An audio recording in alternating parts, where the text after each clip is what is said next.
시청자 여러분 안녕하십니까? VOA 뉴스투데이 시작합니다. 올해 미국 비핵화 협상이 이루어지지 않은 상황에서 미국 사법당국의 북한과 관련한 법적 조치는 두드러졌습니다. 대북 제재 위반자들이 대거 기소됐고 불법 거래 자금에 대한 몰수 소송이 제기되는 등 북한의 제재 회피에 대한 대응으로 법적 조치가 활용되는 모습입니다.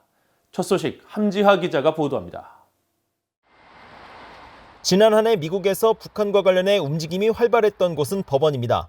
대북 제재 위반 사건 등에 대한 미국 법무부 차원의 조치가 예년보다 많았는데 특히 북한에 의해 억류 피해 등을 입은 미국인들의 민사소송과 북한 자산몰수 조치 등이 집중됐습니다. 연방수사국 FBI 등 미국 수사당국과 검찰을 앞세운 미국 법무부의 조치는 올해 공개된 것만 10건입니다.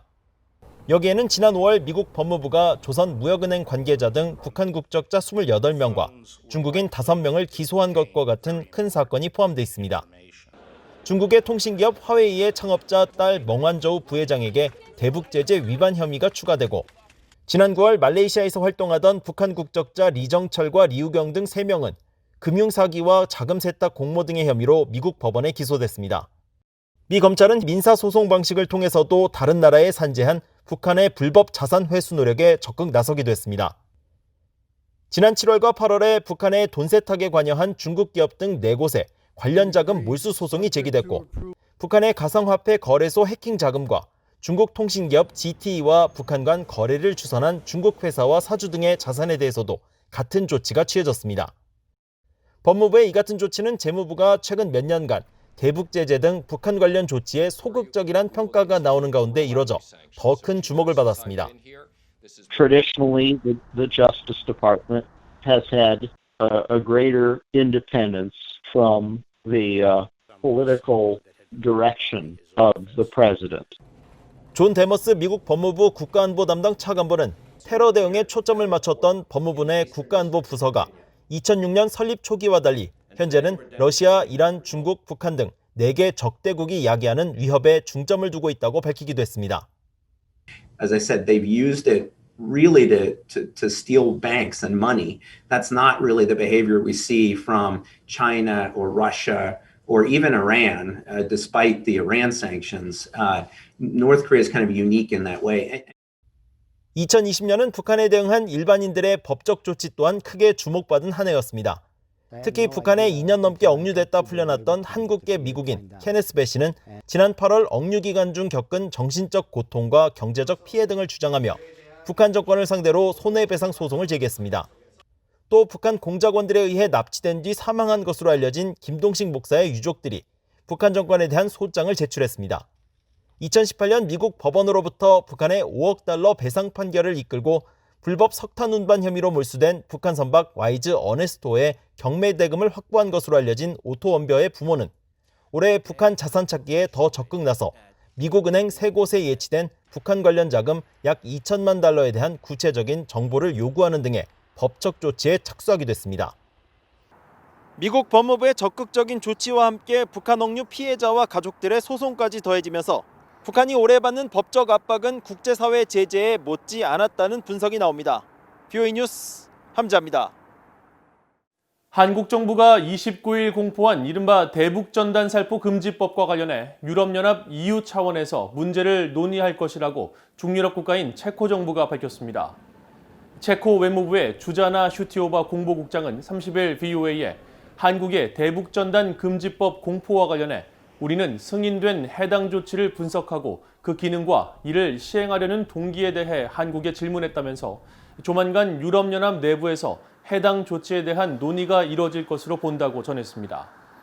이어 체코 외무부는 한국의 대북전단 금지법 승인에 대해 통보받고 외교 채널을 통해 한국 대표들과 이 사안에 대해 소통했으며 인권 증진은 체코 외교 정책의 중요한 우선순위라고 밝히고 체코는 한국을 표현의 자유를 포함한 인권이 보장되고 존중되는 민주주의 정부를 갖춘 국가로 인지하고 있다고 설명했습니다. 체코 정부는 그동안 북한의 UN 북한인권조사위원회의 권고안을 받아들일 것을 촉구하고 유엔의 북한인권 결의안 채택을 지지하는 등 국제사회에서 북한인권 개선 노력에 적극적으로 동참하고 북한 인권 유린 문제를 가장 주도적으로 제기해왔습니다. 올 한해 유엔 안보리에 보고된 대북 정제유 공급량이 지난 3년 같은 기간과 비교해 가장 적었던 것으로 파악됐습니다. 하지만 북한 내 기름값은 비교적 안정세를 보였는데 이는 북한 경제 침체 상황과 불법 정제유 반입을 비롯해 코로나 팬데믹으로 인한 국경 봉쇄 등 복합적인 원인이 작용한 결과일 수 있다는 분석이 나왔습니다. 오택성 기자가 취재했습니다. 유엔 안보리 홈페이지에 공개된 30일 현재 대북 정제유 공급량 보고는 지난 9월 중국의 보고가 마지막입니다. 중국은 지난 9월 한 달 동안 북한에 정제유 583톤을 북한에 공급했다고 보고했고 10월부터 12월까지의 공급량 보고는 하지 않았습니다. 러시아 역시 지난 8월 북한에 정제유 32톤을 공급했다고 한 보고 이후 9월부터 12월까지의 공급량은 공개하지 않았습니다. 유엔 안보리는 북한의 핵 미사일 시험 발사 등에 따른 결의 23975를 통해 대북 정제유 공급량을 해당 월 마지막 날 이후 30일 안에 보고하도록 명시했습니다. 따라서 중국과 러시아는 보고를 지연하고 있거나 해당 월에 북한의 정제유를 공급하지 않았을 수도 있습니다.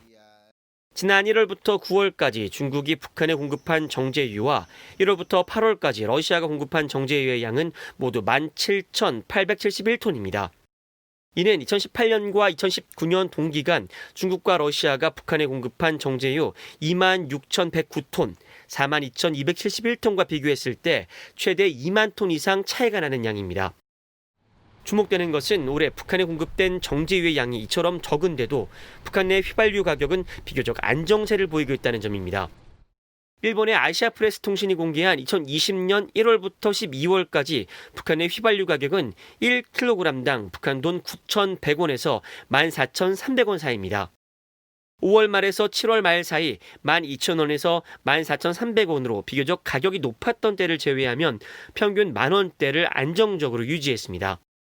북한 경제 전문가인 윌리엄 브라운 미국 조지타운대 교수는 30일 VOA와의 전화통화에서 중국과 러시아의 정제유 공급량이 줄었음에도 가격이 비교적 안정세를 보이는 것은 중국의 지속적인 공급 등 여러 이유가 있다고 분석했습니다.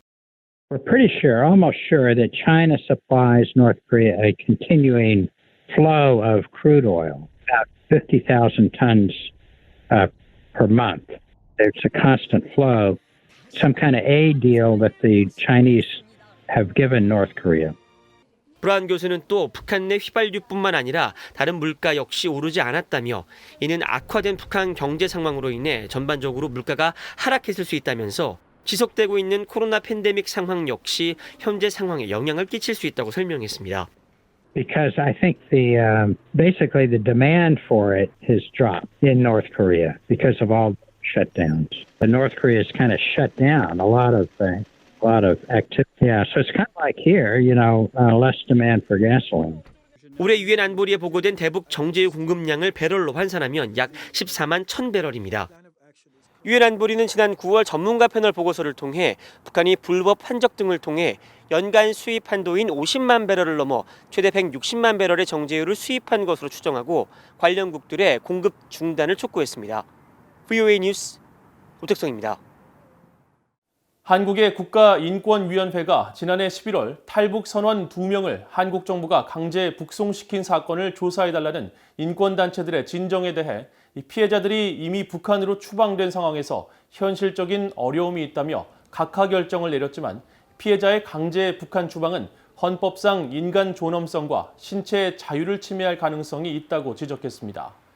한국국가인권위원회는 최근 관련 사안에 대해 조사 권한의 한계상 정보 접근에 제약이 있어 인권 침해 유무를 판단하는 데 한계가 있었다면서 절차상 요건이 성립되지 않아 조사를 진행하지 않고 사건을 돌려보내는 각하 처분을 냈습니다. 그러나 인권위는 덧붙인 의견 표명을 통해 한국 정부가 명확한 법률적 근거 없이 피해자를 북한으로 강제 추방한 것은 헌법상 인간 존엄성과 신체의 자유를 침해할 가능성이 있고 고문방지협약 당사국으로서 의무 위반 문제가 제기될 수 있다며 관련 법령과 지침을 개선할 필요가 있다고 지적했습니다.